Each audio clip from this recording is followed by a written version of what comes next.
అవని, ఇంతకీ అక్షయ్ ఎక్కడ ఉంది అని శ్రీకర్ అడుగుతూ ఉంటాడు. అదిగో బావా, ఆ చెట్టు కింద కూర్చుంది అని అవని శ్రీకర్కి అక్షయ్ను చూపిస్తూ ఉంటుంది. అక్షయ్ను బాధ పెడుతున్నాము అని శ్రీకర్ అంటూ ఉంటే, అందరం బాగుండాలంటే ఎవరో ఒకరు త్యాగం చేయక తప్పదు కదా బావా అని చెప్పి అవని అంటుంది. ఊరిలో ఉన్న దుష్టశక్తిని తరిమి కొట్టి ఊరందరికీ సంతోషం మిగల్చాలంటే అక్షయ త్యాగం చెయ్యక తప్పదు బావా అని చెప్పి అవని చెప్తూ ఉంటుంది. అయినా మనం భయపడాల్సిన అవసరమే లేదు. అమ్మవారి మీద భారం వేసేశాము, అంతా అమ్మవారే చూసుకుంటుంది. అక్షయ చెట్టు కింద కూర్చుంటే కాపలాగా నాగమ్మ చిలకమ్మల కూడా ఉన్నారు అని చెప్పి అవని శ్రీకర్కి చెప్తూ ఉంటుంది. ఇదంతా కూడా వెనుక నుంచి వసీకర వింటూ ఉంటుంది. అవని, నీ కూతుర్ని నేను తీసుకెళ్లకుండా ఉండటం కోసం నీ వంతు ప్రయత్నం నువ్వు చేశావు కదా అని చెప్పి వసీకర మనసులో అనుకుంటూ ఉంటుంది. ఇక వసీకర తన శక్తిని అవని శ్రీకర్ల మీదకు పంపిస్తుంది. దాంతో అవని శ్రీకర్ అప్పటికప్పుడే స్పృహ కోల్పోతారు. తరువాత మరొక మంత్రశక్తిని శ్రీకర్ అవని మీదకు పంపిస్తుంది. అప్పుడు అవని శ్రీకర్ చుట్టూ ఒక పచ్చటి రింగు లాంటి వలయం ఏర్పడుతుంది. రేపొద్దటి వరకు హ్యాపీగా నిద్రపోయి విశ్రాంతి తీసుకోండి, నా పని నేను పూర్తి చేసుకుంటాను అవని. అక్షయ ఇంత ఈజీగా నా చేతికి చిక్కుతుందని అసలు అనుకోలేదు. అక్షయ్ను తీసుకెళ్ళి నా అమ్మవారికి బలిస్తాను, ఏ అమ్మవారు వచ్చి ఆ అక్షయ్ను కాపాడుతుందో చూస్తాను అని వసీకర మనసులో అనుకుంటూ అక్షయ్ కూర్చున్న చెట్టు దగ్గరికి వెళ్తూ ఉంటుంది. మరోవైపు కృష్ణబాబు, నిహారిక, పెద్దిరాజు ముసుగులు వేసుకొని కంగారు పడుతూ రోడ్డు మీద నడుచుకుంటూ ఇంటికి వస్తూ ఉంటారు. మాకంటే ఆత్రం అక్క, దెయ్యాల కోట దగ్గరకు వెళ్ళాము, నువ్వెందుకు వచ్చావు అని కృష్ణబాబు పెద్దిరాజుని అడుగుతూ ఉంటాడు. మీకు ఆత్రం ఆగక అయితే నాకు మూత్రం ఆగక వచ్చాను అని పెద్దిరాజు చెప్తూ ఉంటాడు. ఇక అప్పుడే కుక్కల అరుపులు వినిపిస్తూ ఉంటాయి. వెనుక నుంచి కుక్క అరుస్తుందో నక్క అరుస్తుందో కూడా అర్థం కావట్లేదు, చాలా భయంగా ఉంది అని పెద్దిరాజు కృష్ణబాబు నిహారికలకు చెప్తూ ఉంటాడు. అంత భయం ఉన్నోడివి మూసుకొని ఇంట్లో పడుకోవచ్చు కదా, ఎందుకు వచ్చావు అని కృష్ణబాబు అంటూ ఉంటాడు. నన్ను తిట్టింది చాలులే కానీ మనల్ని ఈ ముసుగుల్లో ఊళ్ళో ఎవరైనా చూశారనుకో, దొంగలో దెయ్యాలో అనుకొని తరిమి తరిమి కొడతారు. నోరు మూసుకొని సైలెంట్గా ఇంటికి వెళ్దాం పదండి, ఒకరికి ఒకరం తోడు అన్నట్టుగా అని పెద్దిరాజు చెప్తూ ఉంటాడు. ఇక మరోవైపు వసంత, నా పనేమో పెనం మీద నుంచి ప్లేట్లో పడినట్టు ఉంది. పల్లెటూరు నుంచి సిటీకి వెళ్ళిన, సిటీ నుంచి పల్లెటూరుకి వచ్చిన వంటగదిలో వంట చేసే బాధ్యత నాకైతే తప్పట్లేదు. ఆకలేస్తుంది, వంటగదిలో ఏమున్నాయో వెతుక్కుంటాను అని చెప్పి వసంత కిచెన్లోకి వెళ్ళబోతూ ఉండగా పెద్దిరాజు, కృష్ణబాబు, నిహారిక ముసుగులు కప్పుకొని ఇంట్లోకి వస్తూ ఉంటారు. అమ్మో, కొరువిదెయ్యాలేంటి ఇంట్లోకి వస్తున్నాయి అని వసంత కంగారు పడుతూ ప్రసాదరావు నిద్రపోతూ ఉంటే నానా నానా అని డోర్ కొడుతూ ఉంటుంది. ఏంటమ్మా, మంచి నిద్ర డిస్టర్బ్ చేశావు అని చెప్పి ప్రసాదరావు అడుగుతూ ఉంటాడు. అటు చూడండి నాన్న, ఇంట్లోకి కొరివిదెయ్యాలు వస్తున్నాయి అని వసంత చెప్తూ ఉంటుంది. మన ఇంట్లోకి కొరివిదెయ్యాలు రావటం ఏంటమ్మా మీరుండగా అని ప్రసాదరావు అంటూ ఉంటాడు. నాన్న, మీరు ఎకసకాలు ఆపండి, అటు చూడండి అని చెప్పి వసంత్ అంటుంది. కొరివి దెయ్యాలను ఇంటి నుంచి తరిమి కొట్టాలంటే కాకడాలకు నిప్పంటించుకొని వాటికి ఎదురు వెళ్ళి వాటి అంతు చూద్దాం పదమ్మా అని ప్రసాదరావు అంటాడు. ఇక వసంత, ప్రసాదరావు కాగడాలకు నిప్పంటించుకొని కొరివి దెయ్యాలనుకొని నిహారిక, కృష్ణబాబు వసంతల దగ్గరకు వెళ్తారు. కొరివి దెయ్యాలు మా ఇంట్లోకి వస్తుంటే మేము చూస్తూ ఊరుకుంటామా, తరిమి కొడతాం అని చెప్పి వసంత, ప్రసాదరావు, నిహారిక, కృష్ణబాబు పెద్దిరాజులను కొడుతూ ఉంటారు. కాసేపటి తర్వాత ముసుగులు తీసి మమ్మల్ని కొడుతున్నారా అని చెప్పి అంటూ ఉంటారు. మీరేంటి దొంగల్లాగా ఇలా ముసుగు వేసుకున్నారు అని ప్రసాదరావు అంటూ ఉంటాడు. దెయ్యాల కోట దగ్గరికి వెళ్ళాము, అందుకే ఎవరు గుర్తుపట్టకుండా ఉండటం కోసం ఇలా ముసుగులు వేసుకున్నాం అని చెప్పి పెద్దిరాజు చెప్తూ ఉంటాడు. ఇంకెప్పుడు కూడా ఇలాంటి పని చెయ్యకండి అని చెప్పి ప్రసాదరావు అంటూ ఉంటాడు. మమ్మల్ని గుర్తుపట్టారా మావయ్య, మీరు గుర్తుపట్టలేదా అని పెద్దిరాజు అడుగుతూ ఉంటాడు. గుర్తుపడితే ఎందుకు కొడతానయ్యా అని చెప్పి ప్రసాదరావు అంటూ ఉంటాడు. ఊరి వాళ్ళు చూస్తే ఊరి నుంచి తరిమి తరిమి కొడతారు, లోపలికి పోండి అని ప్రసాదరావు అనటంతో అక్కడి నుంచి వెళ్ళిపోతారు. మళ్ళీ కృష్ణబాబు వెనక్కి వచ్చి, నానా, మేమని తెలిసే కొట్టావు కదా అని చెప్పి అడుగుతూ ఉంటాడు. మీరని తెలిసి కొడితే కనుక ఇంకా 2 దెబ్బలు తగిలిచ్చేవండ్రా, ఇలా ఎందుకు వదిలేస్తాను అని చెప్పి ప్రసాదరావు అంటూ ఉంటాడు. ఇక మరోవైపు అవని, శ్రీకర్లు స్పృహలోకి వస్తారు.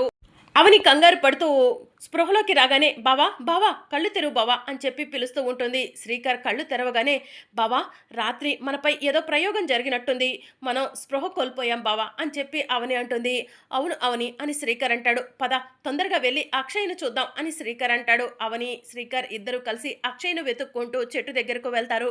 అక్కడ అక్షయ్ కనిపించకపోవడంతో బావా అక్షయ్ చెట్టు కింద లేదేంటి బావా, అంటే రాత్రి ఆ దుష్ట శక్తి వచ్చి నా కూతుర్ని ఎత్తుకెళ్ళిపోయిందా అని చెప్పి అవని ఏడుస్తూ ఉంటుంది. అందుకే నేను మొదటి నుంచి చెప్తున్నాను, నువ్వు నా మాట వినిపించుకోకుండా అక్షయ్ను తీసుకొచ్చి చెట్టు కింద కూర్చోబెట్టావు అని చెప్పి శ్రీకర్ అవనిపై కోప్పడుతూ ఉంటాడు. పద బావా అక్షయ్ ఎక్కడైనా ఉందేమో వెతుకుదాం అని చెప్పి అవని అంటూ ఉంటుంది. ఆ దుష్ట శక్తి తీసుకెళ్లే ఉంటుంది అని శ్రీకర్ అంటూ ఉంటాడు. అయితే ఆ దుష్ట శక్తి నా కూతుర్ని ఆ దెయ్యాల కోటలోకి తీసుకెళ్లి ఉంటుంది. పద బావా వెళ్ళి మన అక్షయ్ను ఆ దెయ్యాల కోట నుంచి తీసుకొచ్చుకుందాం అని చెప్పి అవని అంటుంది. పద వెళ్దాం అని శ్రీకర్ అంటాడు. అవని శ్రీకర్ ఇద్దరూ కలిసి దెయ్యాల కోట వైపు వెళ్తూ ఉండగా ఎదురుగా అక్షయ నడుచుకుంటూ వస్తూ ఉంటుంది. అవని అక్షయ్ను చూసి అమ్మ అక్షయ అని అక్షయ్ను హగ్ చేసుకొని అక్షయ మొహం నిండా ముద్దులు పెడుతూ ఉంటుంది. అమ్మ ఏమైంది అని అక్షయ అడుగుతూ ఉంటుంది. రాత్రి మా పైన ఏదో ప్రయోగం జరిగిందమ్మా, మేము స్పృహ కోల్పోయాము. కళ్ళు తెరిచి చూసేసరికి చెట్టు కింద నువ్వు కనిపించకపోయేసరికి చాలా భయపడిపోయాము. నువ్వు ఎక్కడికి వెళ్ళావమ్మా, రాత్రి మేము స్పృహ కోల్పోయినప్పుడు నీ దగ్గరికి ఆ దుష్ట శక్తి వచ్చిందమ్మా అని అవని అడుగుతూ ఉంటుంది. అమ్మా నేను మంత్రాలు చదివి చదివి నోరు ఎండిపోయిందమ్మా, మంచినీళ్ళు తాగటానికి బావి దగ్గరకు వెళ్ళాను. రాత్రి నేను కూడా మంత్రాలు చదువుతూ నిద్రలోకి జారుకున్నానమ్మా, నా దగ్గరికి ఎవరూ రాలేదు, నన్ను ఎవరూ తీసుకెళ్ళలేదు అని చెప్పి అక్షయ్ చెప్తూ ఉంటుంది.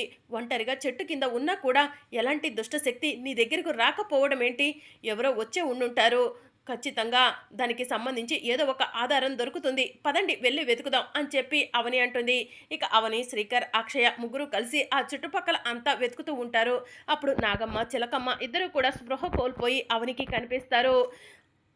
నాగమ్మ చిలకమ్మ కూడా స్పృహ కోల్పోయారు, అంటే వీళ్ళపై కూడా ఏదో ప్రయోగం జరిగింది అని చెప్పి అవని అంటుంది. ఒక్క నిమిషం అమ్మ నేను నీళ్లు తీసుకొస్తాను అని అక్షయ్ పరిగెత్తుకుంటూ వెళ్ళి నీళ్లు తీసుకొచ్చి చిలకమ్మ నాగమ్మలపై చల్లుతుంది. చిలకమ్మ నాగమ్మ స్పృహలోకి వస్తారు. మీరు మాతో పాటు రావద్దు, మీరు మాతో వస్తే ప్రమాదంలో పడతారని చెప్పాను కదా, మీరు వెళ్ళండి అని అక్షయ్ చెప్పడంతో నాగమ్మ చిలకమ్మ అక్కడి నుంచి వెళ్ళిపోతారు. అవని అక్షయ పదండి వెళ్దాం అని చెప్పి శ్రీకర్ అంటూ ఉంటాడు. లేదు బావా, దుష్టశక్తి ఖచ్చితంగా ఇక్కడికి వచ్చింది, అందుకు సంబంధించి ఏదో ఒక ఆధారం దొరుకుతుంది, పద బావా వెతుకుదాం అని చెప్పి అవని అంటుంది. ఇక అవని శ్రీకర్ అక్షయ ఆ చుట్టుపక్కల అంతా కూడా వెతుకుతూ ఉంటే వశీకరకు సంబంధించిన ఒక గొలుసు అవనికి దొరుకుతుంది. బావా అని అవని గట్టిగా పిలవటంతో శ్రీకర్ పరిగెత్తుకుంటూ అవని దగ్గరకు వస్తాడు. ఏమైంది అవని అని శ్రీకర్ అడుగుతూ ఉంటాడు. ఇది చూడు బావా, రాత్రి అక్షయ్ను తీసుకెళ్లటానికి ఆ దుష్ట శక్తి వచ్చింది, ఆ దుష్ట శక్తి ఖచ్చితంగా వశీకరే అయి ఉంటుంది అని చెప్పి అవని అంటుంది. దుష్టశక్తి వశీకరని నువ్వు ఎలా చెప్తావు అవని అని చెప్పి శ్రీకర్ అడుగుతూ ఉంటాడు. గుడిలోకి అమ్మవారు ఆ వశీకరను రాకుండా అడ్డుకున్నప్పుడు మనం సీసీ ఫుటేజ్ చూసాం కదా బావా, సీసీ ఫుటేజ్లో ఆ వశీకర ఇదే గొలుసు వేసుకుంది బావా అని చెప్పి అవని అంటుంది. ఇప్పుడు మనం చెట్టుకి సీసీ కెమెరాలు పెట్టాం కదా బావా, ఆ సీసీ కెమెరాల్లో అక్షయ్ను ఎత్తుకుపోవడానికి వచ్చింది ఎవరు, అక్షయ్ను ఎత్తుకుపోకుండా ఎందుకు వెళ్ళిపోయారో కూడా రికార్డ్ అయి ఉంటుంది బావా, అందుకు సంబంధించిన సీసీ ఫుటేజ్ అంతా కూడా మన ఇంట్లోనే ఉంటుంది కదా బావా, పద వెళ్ళి వెతుకుదాం అని చెప్పి అవని అంటుంది. ఇక మరోవైపు వశీకర దయ్యాల కోటలో నుంచొని నేను అక్షయ్ను తీసుకొచ్చేద్దామని వెళ్ళాను, కానీ ఇలా జరిగిందేంటి అని చెప్పి వశీకర ఆలోచిస్తూ ఉంటుంది. ఇక జరిగిందంతా కూడా వశీకర గుర్తు చేసుకుంటూ ఉంటుంది. అవని శ్రీకర్లు ఇద్దరూ కూడా అక్షయ్ను ఆ దుష్టశక్తి ఎత్తుకెళ్ళిపోకుండా సీసీ కెమెరాలు అమర్చాము, నాగమ్మ చిలకమ్మ కాపలాగా ఉంచాము అని మాట్లాడుకుంటున్నప్పుడు వశీకర ఆ మాటలను వింటుంది. వెంటనే నాగమ్మ చిలకమ్మలపై కూడా మంత్రశక్తిని ప్రయోగిస్తుంది. దాంతో నాగమ్మ చిలకమ్మ ఇద్దరూ కూడా స్పృహ కోల్పోతారు. ఇక వశీకర అక్షయ్ భుజాలపై చేతులు వేసి అక్షయ్ను తీసుకెళ్ళిపోదాం అనుకుంటూ ఉంటుంది. అక్షయ్ను తీసుకెళ్ళిపోయి నా అమ్మవారికి బలిస్తాను, కోటలోకి వెళ్ళిన తర్వాతే అక్షయ నా మొహాన్ని చూడాలి అని వశీకర అక్షయ్ను ఎత్తుకుపోవడానికి ప్రయత్నం చేయబోతూ ఉండగా ఎందుకో వశీకరకు అనుమానం వచ్చి అక్షయ్ మొహం చూస్తుంది. అక్షయ్ మొహం చూసిన వశీకర ఒక్కసారి షాక్ అవుతుంది. ఇదేంటి, నేను అక్షయ్ను తీసుకెళ్లి నా రూపాన్ని తిరిగి పొందుదామనుకుంటే ఇక్కడ అర్చన ఉంది అని వశీకర మనసులో అనుకొని అర్చనను అక్కడే వదిలేసి కోపంగా దెయ్యాల కోటలోకి వెళ్ళిపోతుంది. అసలు ఏం జరిగింది, అక్షయ్ కాకుండా అక్కడ అర్చన ఎందుకు ఉంది? అవని తెలివిగా ఆలోచించి అక్షయ్‌ను కాకుండా అర్చనను తీసుకొచ్చుంటుందా అని వసీకర తనలో తానే అనుకుంటూ ఉంటే అప్పుడే కాపాలిక ప్రత్యక్షమవుతుంది. నీ ప్రశ్నలన్నిటికీ నేను సమాధానం చెప్తాను వసీకర. అవని నీకంటే కూడా చాలా తెలివిగా ఆలోచించింది. తన కూతురు అక్షయ్ రూపాన్ని నువ్వు కోరుకుంటున్నావని అవని ముందే పసిగట్టి అక్షయ్ రూపాన్ని అర్చనగా మార్చుకుంది. అక్షయ మాత్రమే నీ రూపాన్ని మార్చటానికి ఉపయోగపడుతుంది. అర్చన వల్ల నీ రూపం మారదు. ఇక మీదట నువ్వు మాంత్రికుడి రూపాన్ని పొందలేవు వసీకర అని చెప్పి కాపాలిక వసీకరకు చెప్పి అక్కడి నుంచి మాయమైపోతుంది. అవని ఎంత పనిచేశావు అవని, ఇంత దెబ్బ కొట్టావు కదా నన్ను, అంతకు అంతా నిన్ను దెబ్బ కొడతాను అని వసీకర తనలో తానే అనుకుంటూ ఉంటుంది. మరోవైపు ప్రసాదరావు అటు ఇటు తిరుగుతూ ఆలోచిస్తూ ఉంటాడు.